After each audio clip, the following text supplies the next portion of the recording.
Eleksyon na naman. Pilipinas, meron bang nagbago?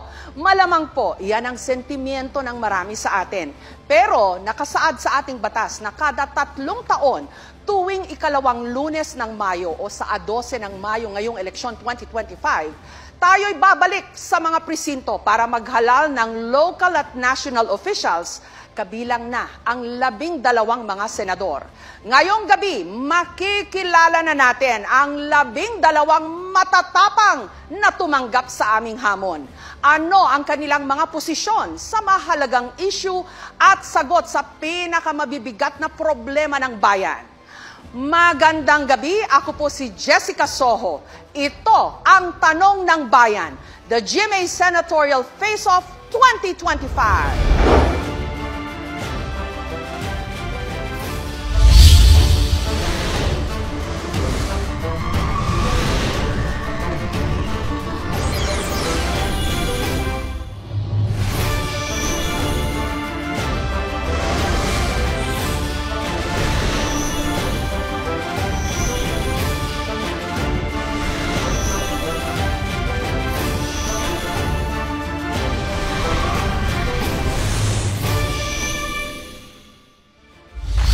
Mahigit 6 na po ang official candidate sa pagka-senador. Mahigit 30 po sa mga yan ang inimbitahan namin base sa kung sino-sino ang mga nanguna sa pinakahuling SWS at Pulse Asia surveys. Ito po ang listahan ng mga kandidatong tumanggi, umatras at hindi tumugon sa aming imbitasyon. May kandidato ring hindi pinayagan ng korte na magbigay ng panayam. At narito na po ang 12 mga kandidato na tumanggap sa hamon at ipapakilala po namin sila base sa nabunot nilang pagkakasunod-sunod. Bawat isa sa kanila may 20 seconds para sumagot para sa panimulang tanong. Makakasama natin ngayong gabi, Valenzuela Representative Eric Martinez, Independent. Congressman Martinez, ang tanong ng bayan, matatapos na po ang pangatlong termino nyo bilang kongresista. Bakit ang puntiryaho nyo ngayon ay pagka-senador? You have 20 seconds. Eric Morales Martinez, mula sa lungsod ng Valenzuela, nagsimula ng paglilingkod bilang choir at pianista sa simbahan, isang Katoliko. SK Kagawad, Barangay Kagawad, Konsehal ng Bayan, Vice Mayor at Congressman. Legislatura, 33 years of experience. Ang trabahong senador ay paggawa ng batas. Susunod, Attorney Jimmy Bondok ng PDP Laban. Attorney Bondok, isa kang composer, singer at naging miyembro rin ng Board of Directors ng PAGCOR. Parang ang layo po ng nilaktaw nyo dahil gusto nyo ngayon maging senador. Bakit po? Ako po ay naniniwala sa tunay na pagbabago ng isip at ng puso. At katulad po ng pagbabago na ginawa ko sa aking buhay, gusto ko rin pong baguhin ang Senado bilang isip at puso ng bayan. Gusto ko magkaroon ng diplomasya at disiplina sa Senado, lalo na ang diplomasya na ang pagiging magalang sa pagtalakay ng mga problema ng bayan natin. Dating Party List Representative Teddy Casino ng Makabayan. Ginoong Casino, 3 beses ho kayong nahalal bilang party list representative. Pansamantala ho kayong nawala sa mata ng publiko. Ngayong nagbalik ang gusto niya na hong puntahan, Senado. Bakit po?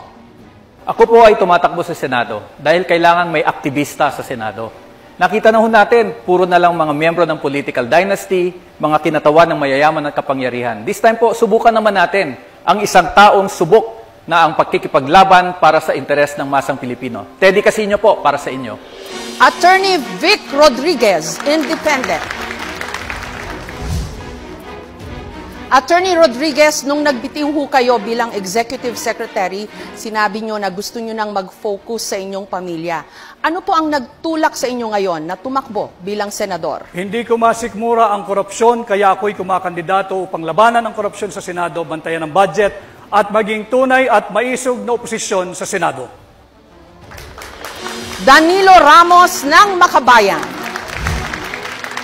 Ginoong Ramos, matagal po kayong leader ng mga magsasaka at ngayon papasok sa politika. Bakit po kayo tumatakbong senador? Unang-una po, katawanin at isulong ang interes ng milyong magsasaka at manggagawang agrikultural, tunay na reforma sa lupa, palawakin ang natataniman ng pagkain, hadlangan ang land use conversion. Pangalawa po, isulong ang pagpapababa ng presyo ng bigas. Magsasaka, itanim sa Senado, taong bayan ang panalo. Party List Representative Franz Castro ng Makabayan. Representative Castro, dati ho kayong math teacher, union activist at kongresista. Minsang nasa mga kilos protesta ho kayo. Bakit gusto nyo ngayong dalhin ang laban sa Senado? Franz Castro, Teacher Franz Castro, nagsilbing guro sa Kongreso. Ang ating pong karanasan sa Kongreso ay gusto nating dalhin sa Senado. Magsisilbing boses ng mga guro sa Senado, tuturuan ng leksyon ang mga kurap at abusado sa gobyerno. Retired Colonel Ariel Querubin ng Nationalista Party. Colonel Querubin, isa ho kayong Medal of Valor awardee at matagal nang retirado bilang sundalo. Ngayon, ang gusto nyo naman hong pasuking bakbakan ay sa politika. Bakit ho sa Senado? Yung Ariel Querubin po, walang takot na lumaban sa korupsyon, sa magnanakaw, at kahit na sa mga duwag. Ang kailangan natin ngayon, isang matapang na senador na lalabanan ng korupsyon at maninindigan sa taong bayan. Yodi de Guzman ng Partido Lakas ng Masa. Ginoong de Guzman, tumakbo ho kayong senador pero natalo. Noong 2022 naman, kumandidato ho kayo for president pero hindi rin po nagtagumpay. Ngayon, tatakbo po kayong muli. Bakit po? Hindi ko matanggap na ang tatakbo uli ngayong sa pagka-senador ay mga dating mga politiko na nagbalik-balik na sa pwesto pero wala naman nagawa sa problema ng masang Pilipino. Kung ano yung problema ang hinihingi ng mga manggagawang Pilipino noon, hanggang ngayon problema pa rin. Kaya yun ang nagtulak sa akin para irepresenta ang interes ng mga manggagawa sa Senado. Senador Ronald Bato de la Rosa ng PDP Laban.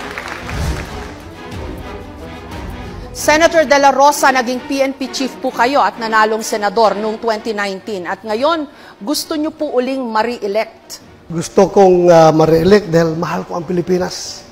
Gusto kong ipagpatuloy yung aking serbisyo bilang isang senador na gumagawa ng mga batas na makakontribute towards nation building. Attorney Luke Espiritu ng Partido Lakas ng Masa.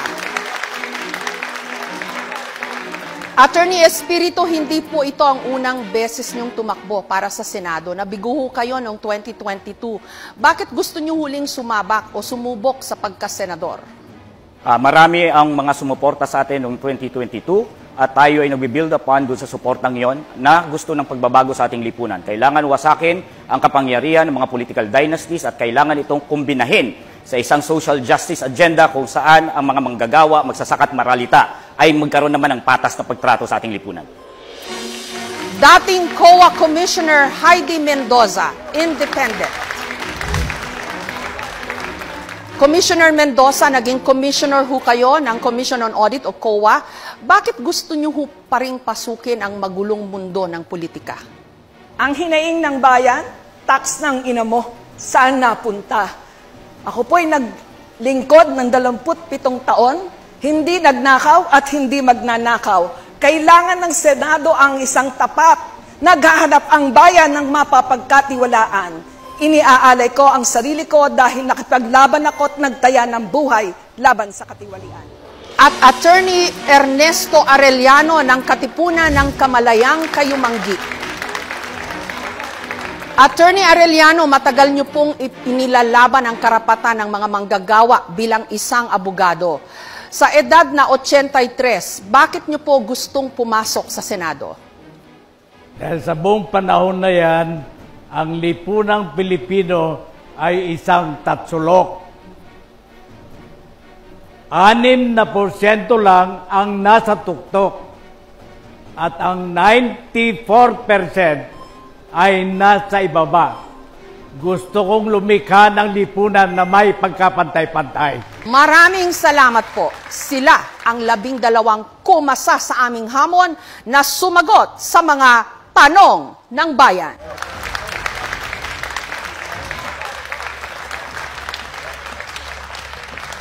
Napapakinggan po tayo sa DZBB. Napapanood pa rin po tayo worldwide sa pamamagitan ng GMA Pinoy TV at naka-live stream sa official YouTube channels at social media accounts ng GMA Public Affairs at GMA Integrated News. Napakahalaga po ng mga ganitong debate para mas makilala pa ng mga botante ang mga senatorial aspirant, lalo na ang kanilang kakayahan at paninindigan para sa mas matalinong pagboto sa eleksyon 2025. Simulan na po natin ang debate round. Sa debate round, may isang pares na magdedebate sa bawat issue, isang pro o pabor at isang anti o hindi pabor. May 30 seconds sa magkabilang panig para ipaliwanag ang kanilang posisyon sa issue. Matapos nito, magtatanungan ng pares tungkol sa isyong pinagdedebatihan. Bawat panig may 15 seconds sa pagtanong at 30 seconds din sa pagsagot. May kapangyarihan ang moderator na magtanong ng follow-up o clarificatory questions. Pasasagutin din ang kandidatong nabanggit ng sinumang kandidato. Sa huling 5 segundo, maririnig ang tunog na ito. Kapag ubos na ang oras, isang buzzer ang tutunog. At otomatikong mamamatay ang mikropono ng nagsasalita. Ang mga aspirant haharap na sa debate. Simulan na po natin ang unang issue na pagdedebatihan. Noong 2018, nag-withdraw ng membership ang Pilipinas sa International Criminal Court o ICC na siyang naglilitis sa war crimes, genocide at crimes against humanity. May mga nagpapanukala na dapat bumalik ang Pilipinas sa ICC dahil sa di umano'y extrajudicial killings o EJKs. Pero sabi naman ng iba, ang pagbabalik dito ay banta sa soberanya ng Pilipinas. Ang tanong ng bayan, panahon na ba para muling bumalik ang Pilipinas sa International Criminal Court o hindi? Mga kandidato, itaas nyo na po ang inyong mga boto. Yes or no?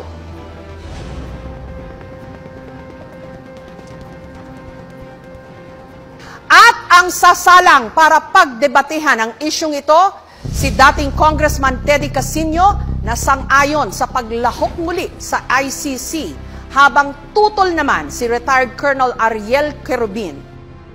Unahin po natin si Ginoong Casino. Bakit ho kayo pabor? You have 30 seconds.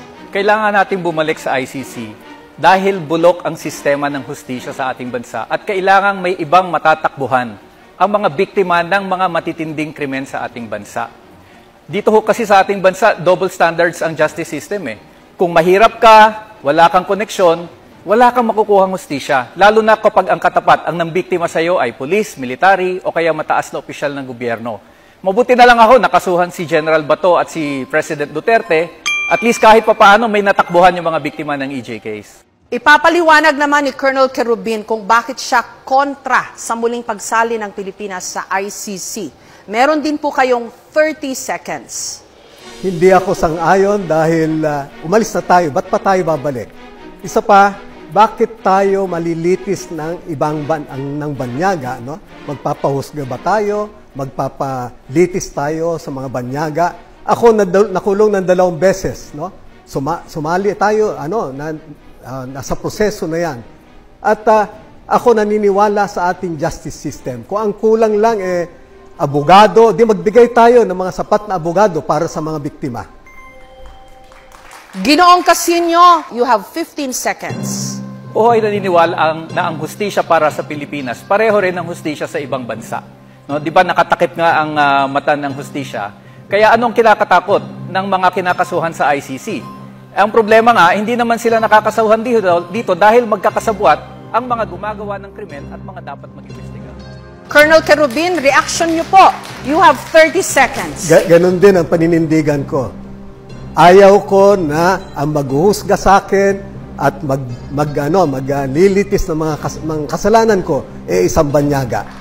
Colonel Querubin, ngayon po naman, meron kayong oras para tanungin si Ginoong Casino. Mag-react po sa sinabi niya kanina. You have 15 seconds. Yeah, anyway, kaibigan natin si Congressman Teddy Casino. Ang tanong ko lang, hindi ba kayo naniniwala talaga sa hustisya natin? Alam niyo po, karanasan ng bawat mamamayan na talagang may double standard sa ating bansa. Tingnan na lang natin yung mga EJK victims. 6,000 yan, mahigit 7,000. At ilan lang ang nakasuhan ng mga pulis, ilan lang ang actually na-convict, 4 lang ho yata. Dahil yung mismong nag-iimbestiga, ayaw mag-imbestiga. Yung mga piskal, ayaw mag-file ng kaso. Saan po tatakbo yung ating mga kababayan? Mabuti nga nandyan yung International Criminal Court para doon madinig at doon magkaroon ng hustisya yung ating mga kababayan. Maraming salamat po, Ginoong Teddy Casino at kay retired Colonel Ariel Querubin. At dahil nabanggit po ang pangalan ni Senator Bato de la Rosa, hingin po natin ang kanyang komento sa sinabi ni Ginoong Casino. Since nabanggit ang pangalan ko, I just would like to react that the ICC is not all about justice. ICC is about control. They are not after justice, they are about controlling all the member nations of the ICC. Bakit? Nakita ko ito sa kaso natin sa Pilipinas. Kung saan, kahit na maganda yung pinalabas ng ating abogado sa Pilipinas, nasagot. Okay. Sorry po. It's all the time we have. Sa Kamara may panukalang nagsusulong sa mandatory random drug testing sa lahat ng elected at appointed government officials. Pero inalmahan ito ng ilang mambabatas dahil labag daw ito sa konstitusyon, lalo't hindi ito kasama sa qualification sa mga tumatakbong kandidato. Ang tanong ng bayan, sinusuportahan mo ba o hindi ang panukalang dapat dumaan sa mandatory random drug testing ang mga elected at appointed official ng gobyerno? Mga kandidato, bumoto na ho kayo, yes or no?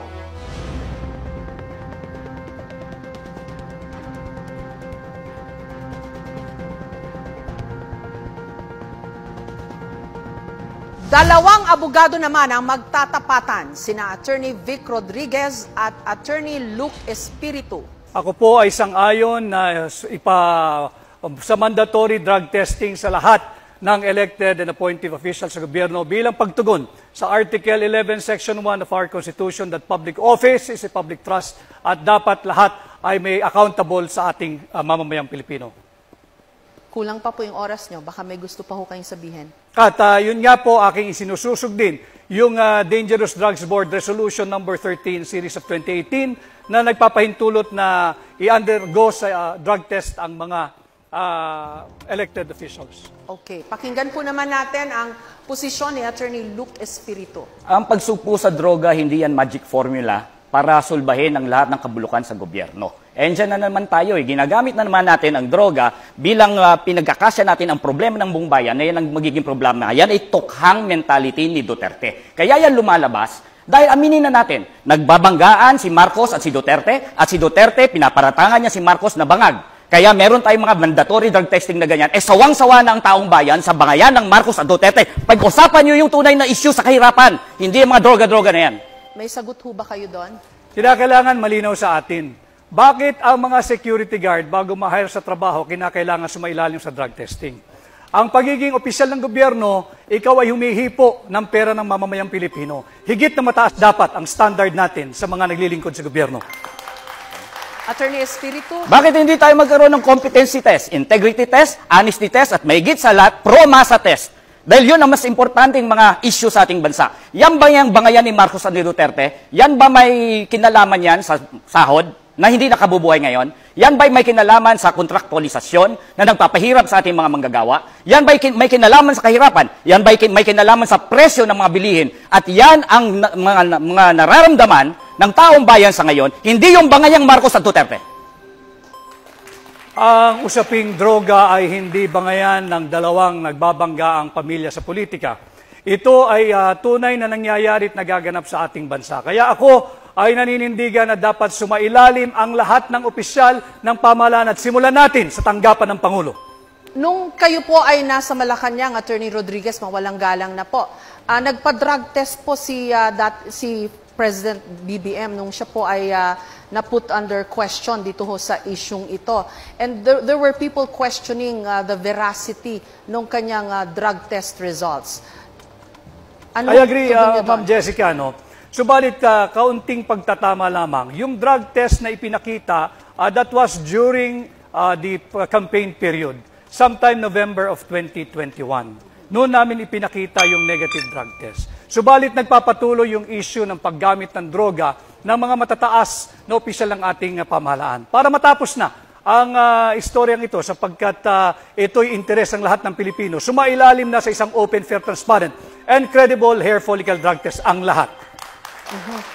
Yung bang drug test po ni President BBM noon, hindi po hair follicle test yon? Hindi ito hair follicle test.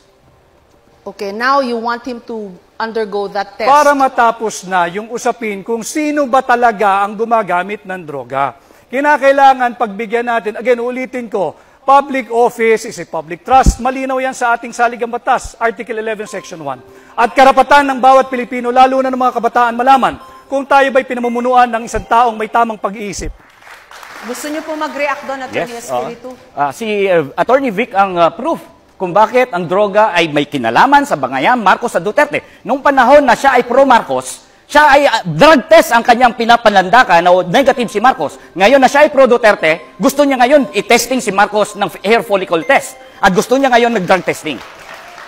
Maraming salamat po kay Attorney Rodriguez and kay Attorney Espiritu. In a senatorial debate, Attorney Vic Rodriguez again called on you to notional principle that public office is a public trust. Okay. Say to this, Mr. President. No. No. Why should I do that? That's, what is a public trust, public office, public has nothing to do with the follicle test, please. There's no, wala namang connection ng sinasabi niya. He's always had that weakness every time when he was still working for me. If he believed in what he was saying, why did he work for me? Sunod na issue na ho tayo, may panukala na sa Kamara ilimita lang ang confidential and intelligence funds sa mga ahensyang may kinalaman sa national security. Pero sabi naman ng iba, kailangan din ito ng civilian agencies para tumulong sa pangangalaga ng seguridad ng ating bansa. Ang tanong ng bayan, dapat bang tanggalan ng confidential and intelligence funds ang mga ahensyang wala namang kinalaman sa surveillance at intelligence gathering? Mga kandidato, itaas nyo na po ang inyong mga boto. Yes or no?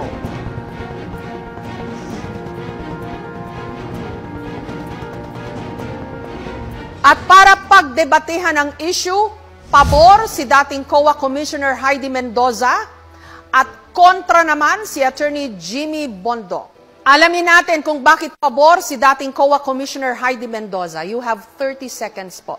Mga minamahal kong kababayan, napakinggan natin at napanood ang talakayan sa Kongreso kung paano ginamit ang intelligence funds. Rumampa si Mary Grace at 125 million inubos sa 11 araw.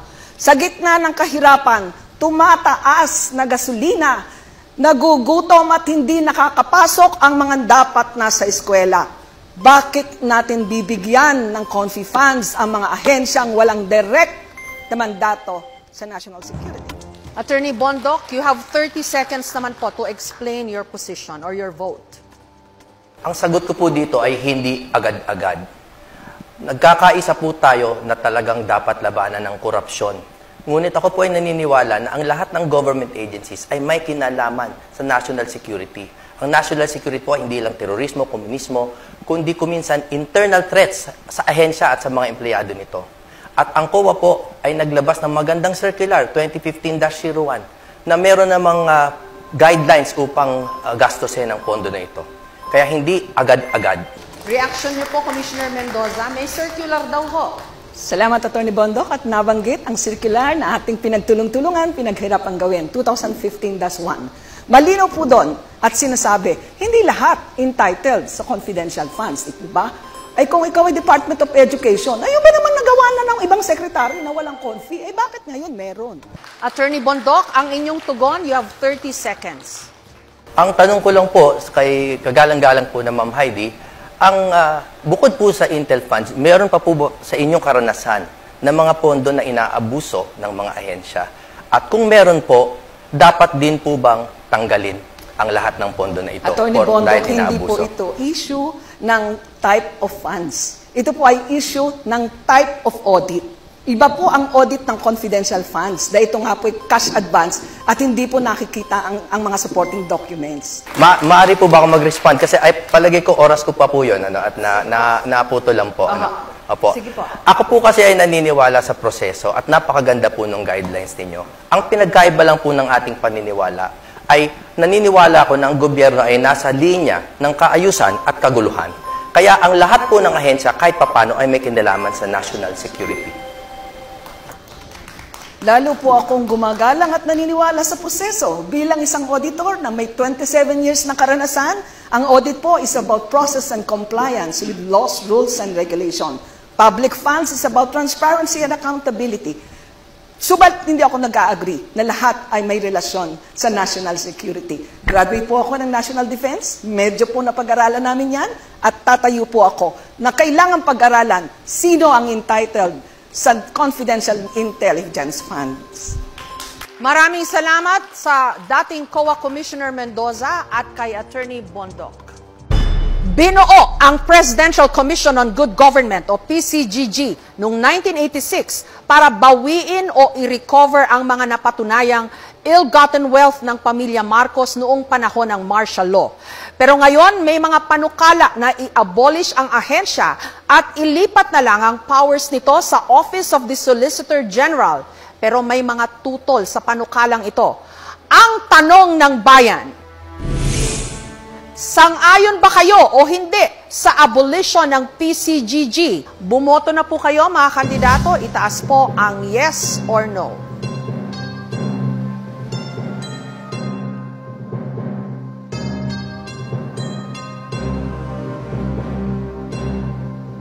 Ang magdedebate po tungkol sa issue kung dapat na bang i-abolish ang PCGG, si Attorney Ernesto Arellano na pabor sa pag-abolish ng PCGG at si Calyodi de Guzman na kontra. Unahin po natin ang posisyon ni Attorney Arellano. Meron po kayong 30 seconds. Pabor ako na ibalik ang mga ninakaw na pera ng sinumang gobyerno. Pero yung kasalukuyang PCCGG ay hindi niya nagampanan. So in principle, kinakailangan bawiin natin lahat ang kayamanan na Pilipinas na ninakaw ng sinuman. Pero kailangan natin effective yung committee na yan. Ginoong de Guzman? Hindi ako sang-ayon dahil may magandang performance yung mga nasa PCGG. Katunayan, sa nakalipas na mahabang panahon, halos nakabawi ng mahigit 164 billion pesos. Doon sa first 5-6 years niya, I think, nasa 64 billion ang kanyang nabawi. Hindi maliit na halaga yan. Kaya dapat i-maintain siya para higit pang mahabol ang mga iba pang mga nagnakaw sa kabanbayan ng mamayan dahil ang mga... Akala ko magkakampi tayo na bawiin lahat. Ano ang nangyari ng coconut levy? Ibinalik ba sa mga magsasaka? Hindi. Kaya yung principle na bawiin lahat ay dapat isang...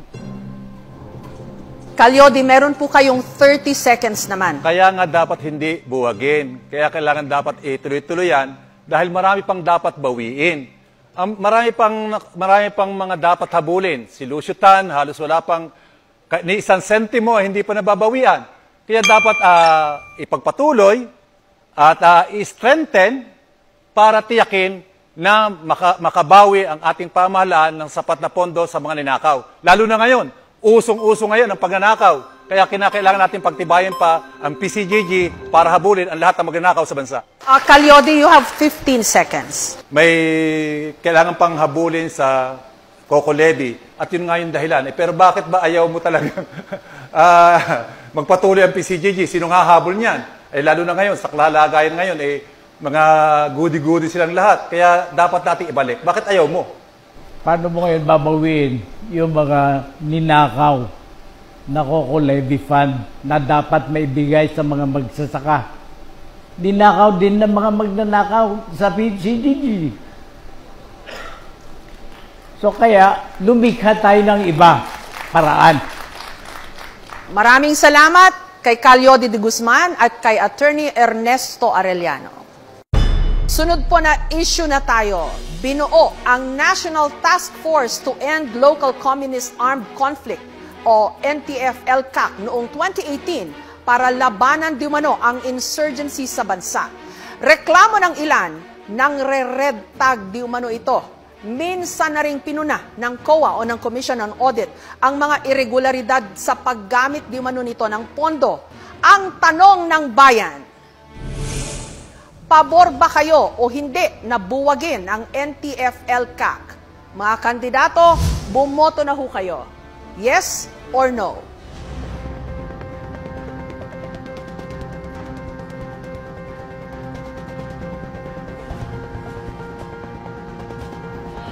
Ang pares na sasalang si Danilo Ramos na pabor sa panukala. Kontra naman si Representative Eric Martinez. Unahin po natin kung bakit pabor si Ginoong Ramos. You have 30 seconds po. Dapat buwagin ng NTF-ELCAC dahil number 1, human rights violator. Pangalawa, ang mamamayang ipinaglalaban ang kanilang karapatan at kabutihan ay tinatagoreang terorista. Katulad po ng inyong lingkod. 2 nakabonet, pinuntahan sa aming lugar, hinahanap ako dahil ako raw ay terorista. Kaya po dapat buwagin na. Ang kinakailangan po ay igalang ang karapatang tao ng mamamayan. At ngayon naman si Representative Martinez. Ano po ang inyong posisyon? Malinaw ang mandato ng NTF-ELCAC. It's buwagin ang mga armed conflict. Malinaw ang report. 88 out of 89 armed groups ang na-dismantle ng NTF-ELCAC since 2018. 4,800 plus na barangay na dating balwarte ng mga armed conflict groups na ito ang na-neutralize at wala na sa impluensya nila. We seek peace sa kanayunan. Kapayapaan, hindi armed conflict. Ang accomplishment ng NTF-ELCAC ay Photoshop. Fake surrendery. Hindi po nalulutas ang problema sa kanayunan, sa halip tumitindi ang ligalig dahil sa militarisasyon sa kanayunan. I am one with you na igalang ang karapatan ng tao. Inasmuch yung red tagging should not be done indiscriminately. Ngunit mahalaga pa rin ang gampanin natin tungo sa kapayapaan. Armed conflict has no place in a society like our country. Bayaan nating gawin ang whole of government approach ng NTF-ELCAC and let the AFP do the talking para makorek yung problema na red. Meron pa ho kayong chance, Representative Martinez, na magtanong o mag-react kay Ginoong Ramos. You have 15 seconds. Sa tagal po ng negosasyon, peace talks, 50 years on and off, nag-peace talks, ceasefire. Ano po ang solusyon natin dito sa mga armed conflicts na to na nangyayari, lalo sa kanayunan? Dapat lutasin ang ugat ng armadong labanan.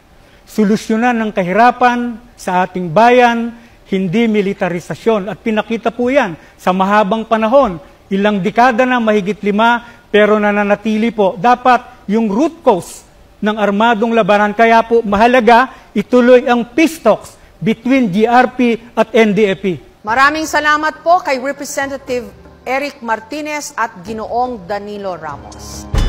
Sunod na issue, ayon sa Quadcom ng Kamara, may sapat na basihan para kasuhan si dating Pangulong Duterte dahil sa di manoy crimes against humanity sa kanyang drug war. Pero sabi ng kanyang mga kaalyado, politically motivated ang rekomendasyon ng Quadcom. Ang tanong ng bayan, dapat bang sampahan ng kaso si dating Pangulong Duterte o hindi? Para sa lahat ng mga kandidato, itaas na po ninyo ang inyong mga boto, yes or no.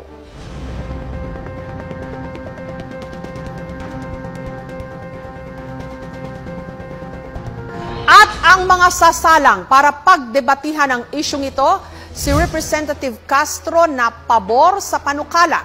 Conditional naman ang tugon ni Senator De La Rosa. Dapat lang kasuhan si dating Presidente Duterte at long overdue na ito. Pati yung mga kasapakat niya at nag-utos no, sa pagpatay sa war on drugs. Libo-libo ang pinapatay ni Duterte pero wala pang napapanagot. Kaya kailangan talaga ng hustisya ng ating ng ating mga mamamayan. Sinasabi natin dito na dapat ay yung kaso na ito ay matagal na, pati na rin siguro. Senator De La Rosa? Ang sagot ko dyan is conditional, no? Hybrid. Pwedeng yes, pwedeng no. Yes in the sense na nobody is above the law. Kapag mayroon siyang nagawang kasalanan, kasuhan natin. Pero kung wala naman siyang nagawang kasalanan, huwag mo siyang kasuhan base doon sa kaso ng ibang tao. Because guilt is personal. Huwag po nating ipaangkin kay Pangulong Duterte yung kasalanan ni Ninja Caps. Kaya po, after 3 years na tapusan sa pag-ulo, walang kaso. Meron ho naman kayo ngayong 15 seconds para mag-react po kay Senator De La Rosa. So, mismong siya, si President Duterte, ay umamin na pumatay siya ng tao. Kaya kailangan siyang kasuhan. At ito, sino ba yung nagdisenyo ng mga policy na ito? Siya rin. At nag-cause ng pagpatay. Maging si Senator Duterte, Senator Bato ay dapat kasuhan. Ma'am, gigil na gigil kang kasuhan si Pangulong Duterte at ako ng mga kaso na hindi mo kami maliling. Kumusta na po yung conviction mo sa kasong child trafficking? Ano na po nangyari? Bakit andyan ka pa? Hindi ka pa nakulong? Yun nga, ang tanong ko, pakisagot lang. Kasi ang ordinaryong tao nagtatanong, porque congresswoman ka, hindi ka nakulong. Sila pag yung mga ordinaryong tao, kulong ka agad. Kung ito po ay nasa Kongreso, ay out of order ko po dahil wala siya sa tanong.